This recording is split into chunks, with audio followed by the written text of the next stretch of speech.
大家好，我哋今日嚟講下點解你要相信直覺。我覺得直覺係啲咩呢？就係當你唔思考第一時間所決定嘅嗰個答案呢，就叫做直覺。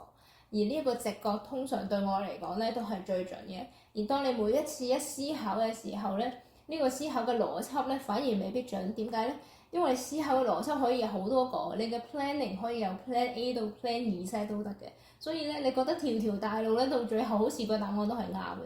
相反咧，你直覺嘅時候唔思考嘅時候，唔知點解可能潛意識做咗啲咩嘢嘅計算方式啦。反正到最後咧，其實佢第一秒鐘就已經可以揀咗一個最好嘅答案啦。你覺得你嘅直覺準唔準咧？我覺得個直覺準啊。你有冇啲咩例子？就好似你細個嘅時候做 MCQ 嘅時候，計到嘅答案係啱嘅話咧，你填咗個答案落去，但係當你一猶豫一下，你覺得好似唔係喎，個答案應該係另外嗰兩個，譬如我本身就係 C 嘅，跟住覺得諗諗下唔係喎，跟住好似唔係咁樣嘅喎，怪怪地，跟住改咗答案拆咗佢，跟住寫 A 寫本身係 C，跟住我改咗係 B，跟住你發覺老師派翻份卷翻嚟，你再睇翻咧，其實你原本嘅答案先係啱嘅咯。跟住你就會覺得嗰一下就係直覺咯，係啦，每一次都唔係一次嘅啦，其實好多次經常性發生嘅，就係當你唔相信你原來嘅答案嘅時候，跟住你永遠都會錯咯，基本上有90幾個%都係咁樣咯。你冇錯，同我諗嘅諗法係一模一樣嘅。其實點解我哋會有呢個話題呢？係因為我哋早排咧睇咗一本書叫《左腦先生右腦先生》。呢一本書咧，佢入邊就講咗好多平時我哋用左腦嘅時候思考嘅嘢太多啦，一日到黑都喺度 overthinking，就會導致個腦入邊有好多好多嘅信息去到擾亂我哋做選擇。相反咧，如果我哋咩都唔去諗，去靠直覺嘅時候，呢本書嘅講法就係右腦啦嚇。當你用右腦咧去思考一啲例如畫面上嘅嘢，例如你唔去思考就做任何嘅選擇同決定同埋計劃嘅時候咧，反而咧你就會覺得你個人生突然之間非常之快樂、好滿足、好美好。佢入邊有一個例子就係講緊話呢個作者咧，佢病咗啦，然之後咧佢突然之間覺得佢嘅思考咧從左腦飛咗去右腦嗰度，然之後咧佢就突然之間佢大腦咧就冇任何嘅聲音。當佢有一次出去街市嗰度啊、超市嗰度買嘢嘅時候，佢突然之間見到咧個架上面咧有啲貨物喺度閃閃發光喎。買咗之後翻屋企先發現，原來咧佢個女啱啱好需要呢一樣嘢，所以咧佢就覺得當你唔用左腦嘅時候，原來益處咧唔單止咧你就係可以唔思考，仲可以咧突然之間咁樣認知未來。佢咧嘅想講，佢嘅説法咧就係右腦咧其實係可以連接呢個集體潛意識嘅。跟住咧，你就可以感知到你身邊嘅人嘅想法同埋選擇啦。所以咧，佢嘅講法就係直覺咧嘅好處有非常非常非常之多嘅。我覺得咧，我哋其實平時咧確實有好多人 overthinking。例如咧，你可以從你生白頭髮嘅速度入邊咧，你就可以知道你諗嘢諗得有幾多啦。當你諗得太多嘅時候咧，唔單止咧係你自己嘅大腦咧喺度超負荷，你個身體咧都同時喺度超負荷。好似我咁樣，我就係唔知點解，我唔知關唔關左腦思考嘅問題咯。就係啲白頭髮20幾歲就生白頭髮啦，跟住但係啲白頭髮咧就係生喺永遠都生喺左邊咯。我覺得自己盲猜思考思慮過多，即係唔知係因為左腦思慮過多，所以就生咗喺左邊咯。唔知關唔關事啊嚇？其實可能冇關係嘅嚇，唔清楚。咁你覺得用直覺就唔需要思考啦？用直覺可唔可以解決到呢一個問題咧？就係當你諗太多嘅時候，你唔諗佢。用直覺，我覺得直覺就係一個好神奇嘅嘢咯，就係好似係放空大腦咯，就好似嗰本書入邊咧講，你咩都唔使諗，嗰個人就係咩都冇，即係突然之間冇咗左腦啊嘛，即係冇咗大腦嘅聲音消失咗，語言係系統消失咗。佢講語言系統，佢就因為本身人係你自己同自己講嘢咧，會有把聲嘅。跟住我睇完呢本書發現之後，原來先知原來把聲係嚟自於左腦嚟，係啦，左腦俾反應嚟嘅。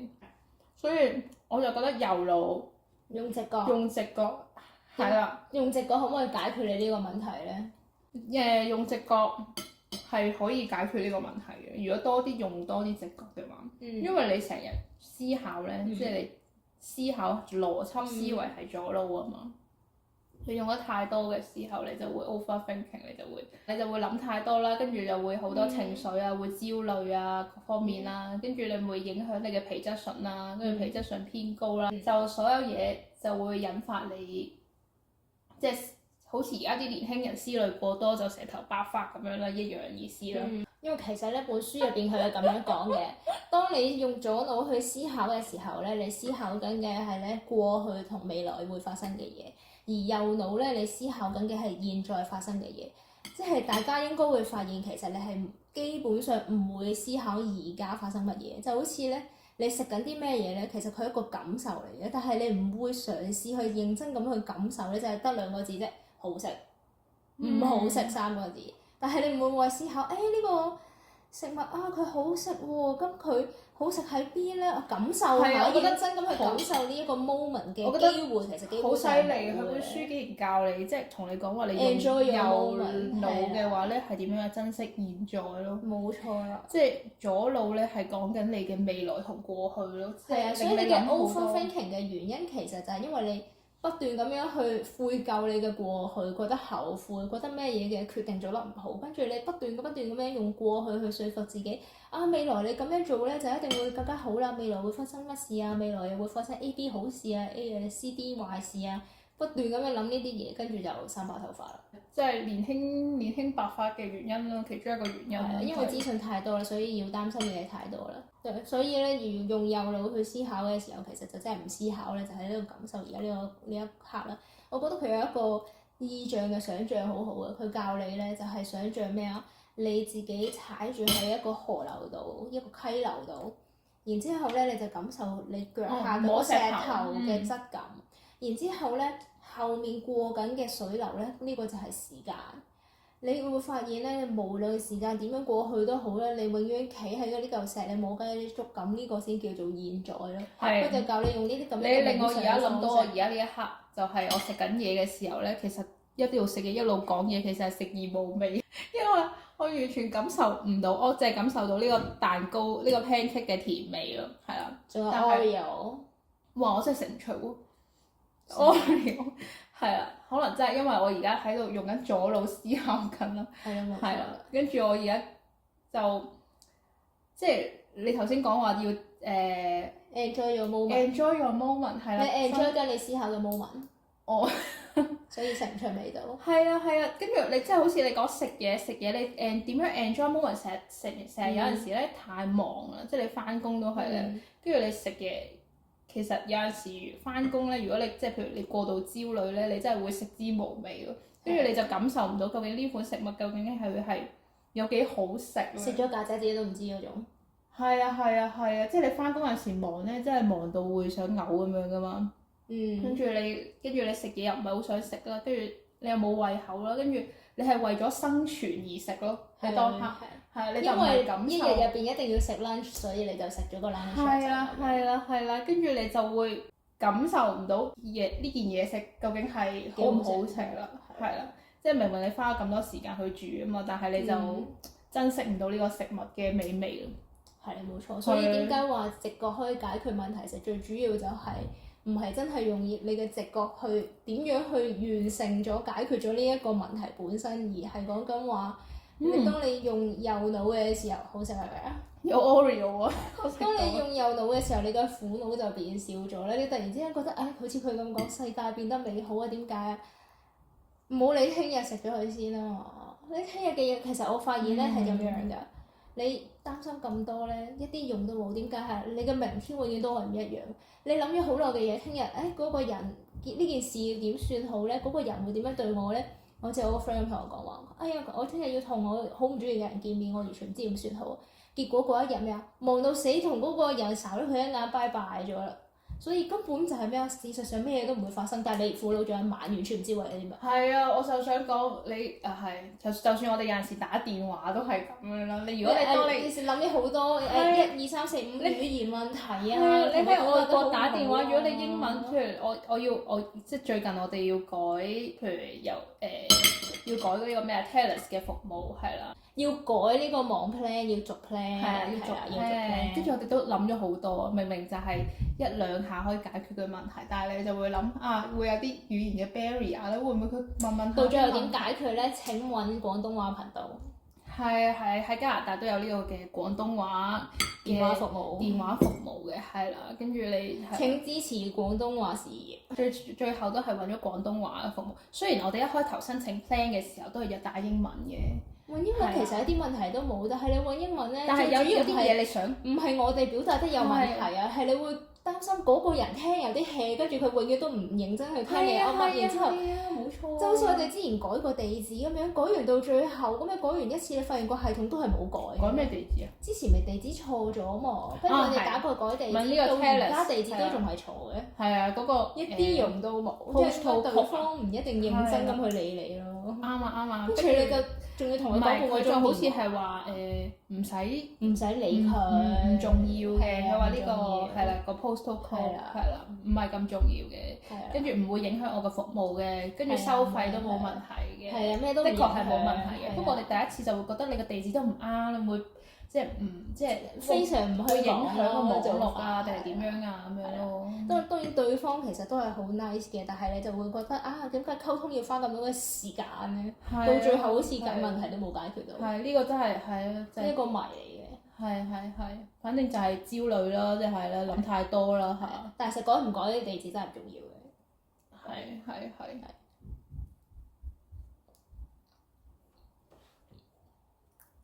A 啊！冇嘢講啦。當然就當你唔需要擔心任何嘢嘅時候 let it go 嘅時候，即係呢件事發生點樣發生，其實到最後都係好美好嘅。你真係唔需要擔心，就好似我記得我以前即係其實我都冇 worry 過任何嘢，我嘅人生就係唔太思考任何嘢，所以咧就所有嘢都好隨便嘅。反而咧個個人都覺得我好似冇煩惱咁樣，但其實我唔係冇煩惱，係因為煩惱本身對我嚟講唔係一個煩惱。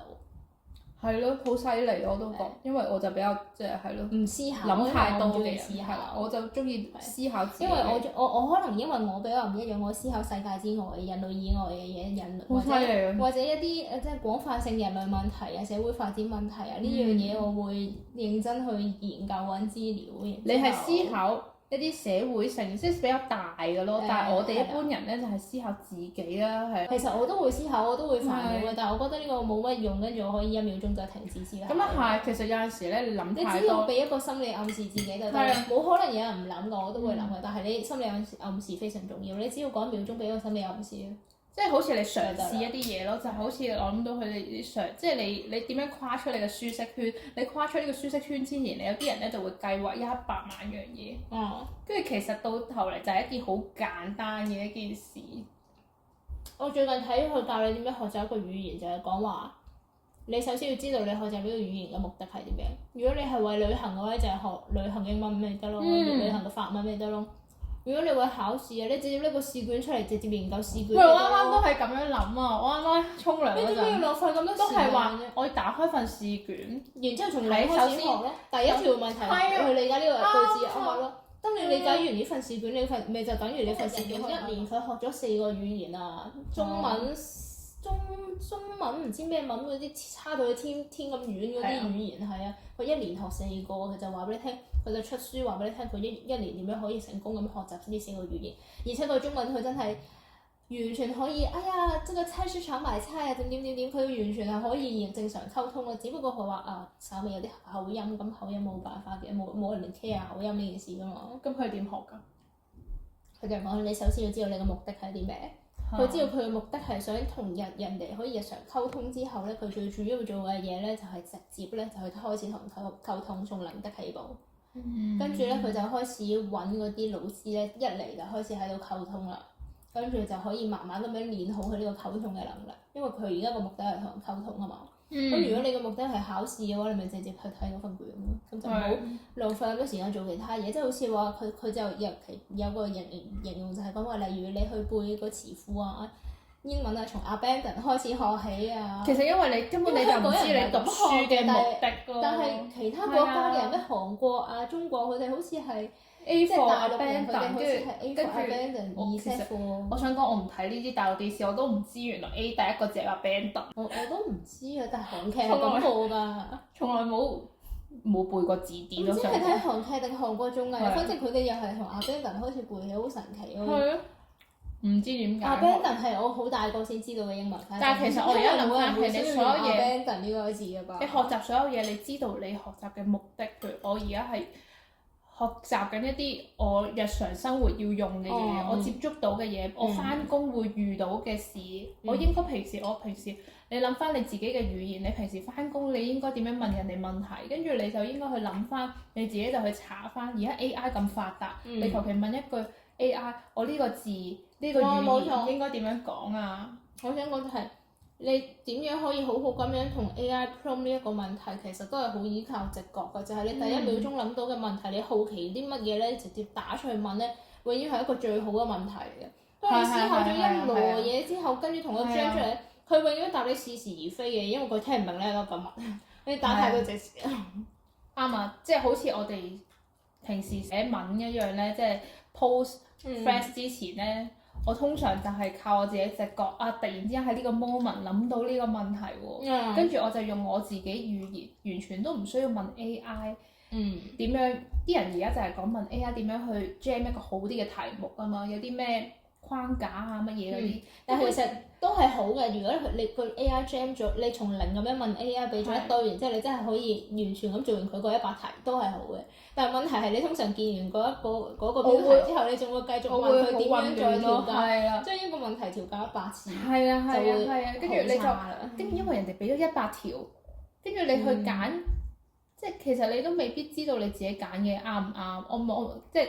你會 overthinking 你就會 overthinking 啦。跟住反而你係最直覺，你諗到一個問題，跟住呢個問題其實都係大家嘅問題，跟住你用你自己嘅語言，你用你自己嘅直覺寫咗一段文字，跟住反而呢段文字會流量會高啲咯。乜乜乜乜是乜乜乜，而不是乜乜乜，類似啲咁樣嘅嘢，嗰啲似是而非嘅説話，你一睇就知道佢係用 AI 寫出嚟嘅。係啊，我覺得直覺係一件好有趣嘅一樣嘢咯。你發現其實有好多嘢到最後諗翻落去就係你諗太多同埋你唔諗，應該咁簡單。跟住本書仲有個好有趣嘅故事啊嘛，係咪話送信嗰個？哦，佢一個例子係講話佢俾呢一個建議你，叫你每一日咧要落街去行下街，當你有時間就落街行下街。跟住咧你就喺屋企唔知幾多公里內，即係1-2公里內咧，隨便行任何嘅道路去探索，你會發現你無論點樣行都好，你到最後都可以行翻屋企嘅。係啊，好神奇喎！佢哋係話呢一個。你可以探索多啲你身邊嘅嘢咯，然之後你唔需要去思考，然之後唔知點解直覺就可以帶你翻返去。我其實我有試過，就係我去考試嘅時候，跟住咧等唔到車，考試翻屋企等唔到車，一條路我完全唔識嘅。但係你冇用 Google Map 嘅？我嘗試用 Google Map，Google Map 咧係帶唔到條路翻嚟屋企嘅，即係想當年嘅時間，都唔係想當年，可能我眼殘嚇，反正我唔知啊，反正我就隨便行。我唔知道自己行到邊度咯，突然之間就到屋企啦。係啊。係啊。咁犀利啊！冇錯。你都唔知自己喺邊度？我唔知自己行到啲咩，全部都係車道嚟嘅。之後你會發覺你啲其實係我潛意識㗎。係我潛意識入邊，因為平時搭車搭過啊嘛。冇越行越熟悉，我冇一啲記憶都冇啊，就係知我大概搭車經過。曾經有經過過，我好肯定係我搭車經過過，但我完全冇記憶條路，因為我搭車唔睇路㗎嘛，我從來都唔睇風景㗎嘛。我啲直覺同肌肉記憶有冇關係啊？應該冇關係啊咩？直覺有，你嘅直覺好有，因為我諗起綁鞋帶咯。細胞記憶我一諗起綁鞋帶應該唔關事，係嘛？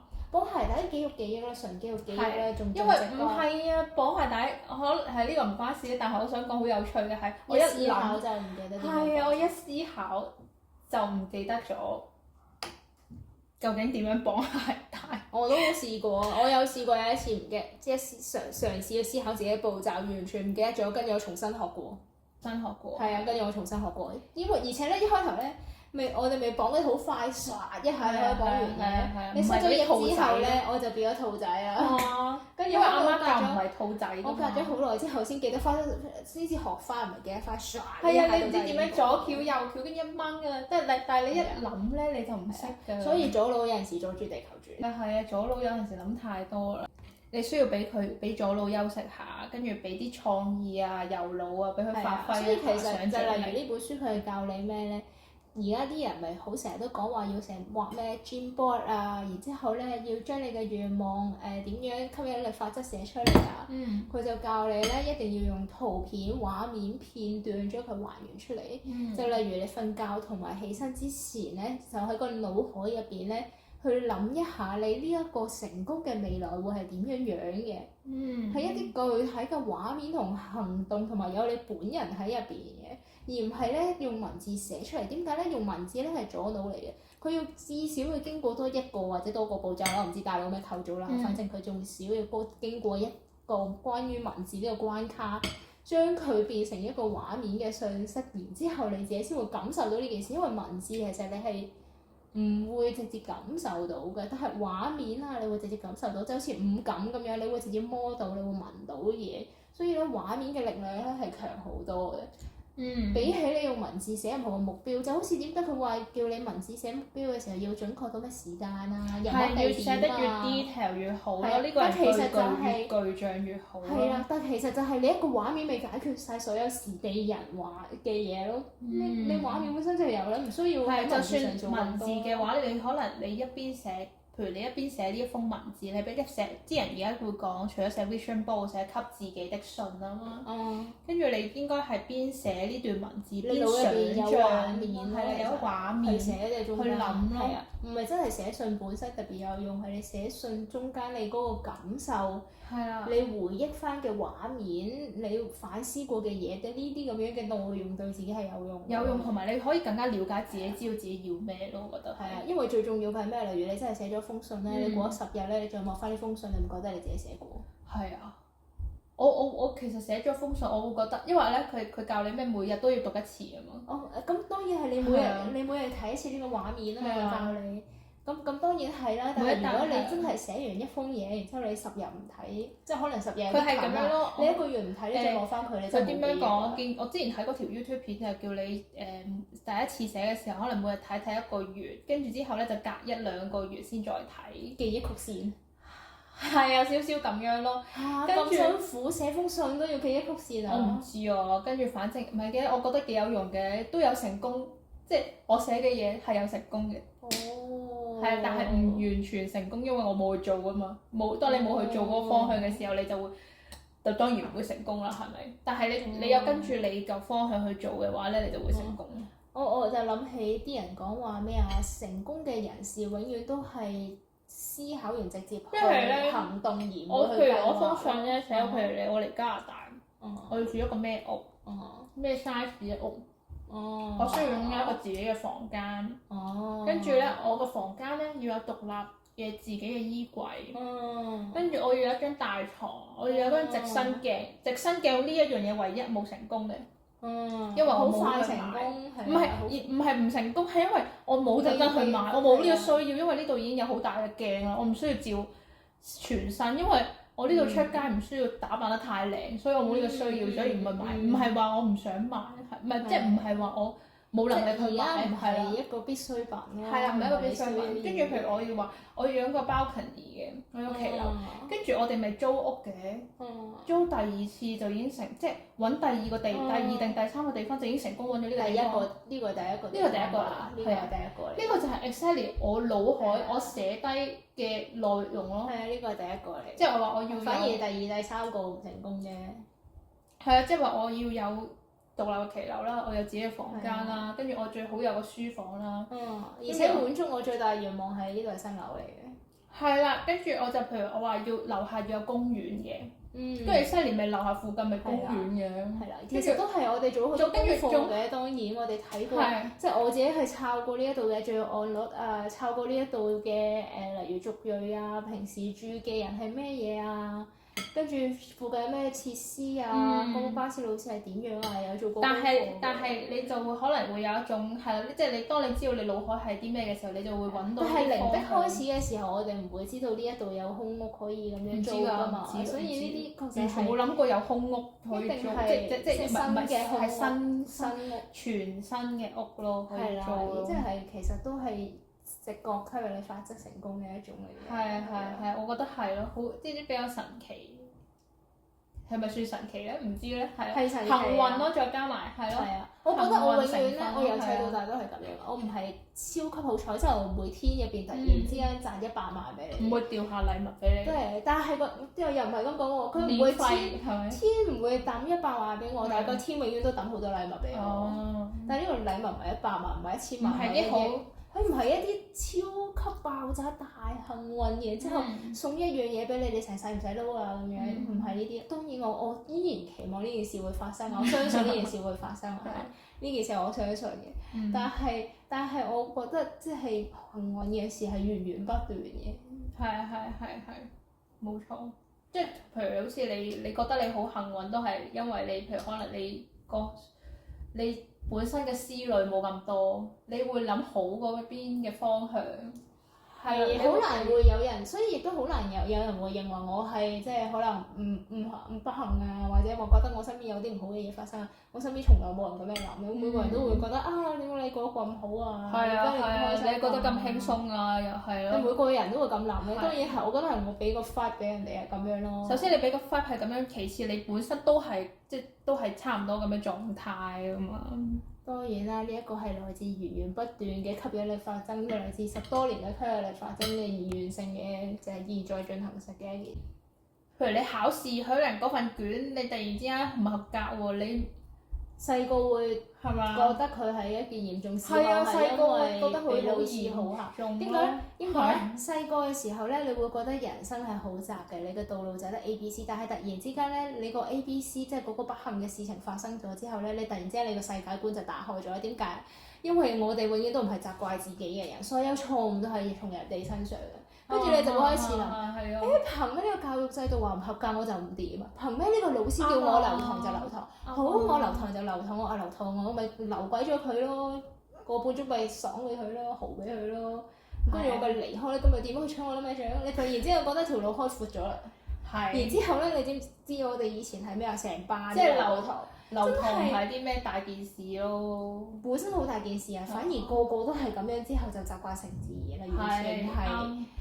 完全係呢個，即係打呢個教育。但係你留堂會唔會咩記缺點嗰啲咁樣㗎？都又唔係記缺點嘅嘢，跟住我哋以前嘅小學雞係嗰啲咩？你做錯題目嘅有錯題，我就要你留堂，黐線嘅。做錯純粹係即係所謂嘅留堂就好難聽咯，純粹係留低叫你改正咯，係嘛？我唔記得留低做咩啦，反正我個人喺我個人喺嗰度，個靈魂唔喺嗰度嘅，所以一啲記憶。但係細個就譬如你俾人哋叫你留堂嘅話，你就見到好大件事，好驚好鬼驚㗎，會俾阿媽鬧㗎嘛。頭嗰半年咧，冇阿媽又冇鬧。我哋阿媽唔會鬧嘅。即係我知啊，反正頭嗰半年真係好鬼驚，我唔知點解咁驚，因為個個人都會覺得話留堂係一件好大件事啊嘛。但係其實你會發現係咯，當你嗰個世界觀講闊咗之後，就發現咩都唔係啦。跟住你就會發現唔合格咪唔合格咯，咩都唔係。跟住你會發現考得唔好咪唔好咯，唔中意讀書咪唔中意讀書咯，條路咁闊，你做咩都得。即係你會發現咩啊？其實係你嘅世界太細啦，而唔係講緊話咩嘢成功唔成功。你睇下，跟住啲人就會開始同你講話，哎呀，我哋以前啊，同一個年代畢業嘅人，即係我哋老師個年代畢業嘅人啊，所有有錢人啊，初中讀完就出去自己去賺錢啊，跟住個個都做咗大老闆。反而咧，好似佢哋呢啲咩大學畢業、碩士畢業啊，全部去晒做公務員，去晒做老師，到最後咧，即係喺佢哋眼中咧，就係。即係成就就當然唔夠大老闆高啦。咁係，即係其實唔代表佢唔成功啊。唔代表佢唔成功，但係我嘅意思係話喺佢哋眼中，其實唔讀書根本唔重要，因為唔讀書嘅人都咁成功，但係佢偏偏都仲要話俾你聽，不斷咁樣灌輸俾你聽話啊！你一定要讀 U 啊，你一定要點樣啊，做咩 C 咩 C 先成功啊！即係佢哋明明自己內心入邊都覺得人哋大老闆係叻啲嘅，但係佢講嘅時候咧都唔會講呢一套俾你。咁但係因為你而家有個教育制度喺度啊嘛，你就要翻學啊嘛，我就覺得你就要讀佢哋自書。己潛意識都俾人洗腦嘅啫。讀書就係成績表，就係衡量一個人嘅標準咯。以前咪而家都係㗎。而家都係，但係未來即係唔係啦。係啊，未來非常之唔會。而家你個個人點樣講啊？你靠 AI 就可以讀到書啦，係咪？你對咩有興趣，你咪去邊度咯，即係你就向邊方向讀咯。冇錯。係啊，你 AI 寫曲定都得咯，佢教你寫曲咯，你可以即係都唔使上電腦堂，你叻過你嘅老師。唔需要學 AI 直接幫你。你而家嘅人係甚至係叻過你嘅老師。而家係未來係咪係咯？而家同未來係產品思維同創意思維咯，所以直覺反而係更加重要咯。當你如果你失去咗你嘅直覺嘅時候，跟住你就會變成一個執行者，因為你嘅左腦思考咧，一直喺度思考邏輯同過程。咁呢種咪即係正執行者思維咯？點樣可以將呢一件事做得更好啊？然之後將個步驟俾你拆碎佢啊！其實 AI 呢件事一定做得好過你啦。AI 唔知喺邊度 cut 成本咩？使你諗啊！啱啊！你要做嘅嘢係話俾聽啊！我覺得最好嘅，我要求嘅結果喺呢一度。你話俾聽佢需要幾多成本，跟住咧過程係點樣完成？你幫我完成埋佢結束。係啊，AI 就係幫你做你想做執行嘅一啲嘢咯。係啊，冇錯。係啊，冇錯，所以人類嘅大腦係非常之有用。咁啊，podcast 我之前已經錄過好多次啦，所以 podcast 我冇話我點解你要相信直覺？唔係，大家好，我哋今日嚟傾下。哎呀，大家好，我哋今日嚟傾下。大家好，我哋今日嚟傾，唔用我食埋呢一啖。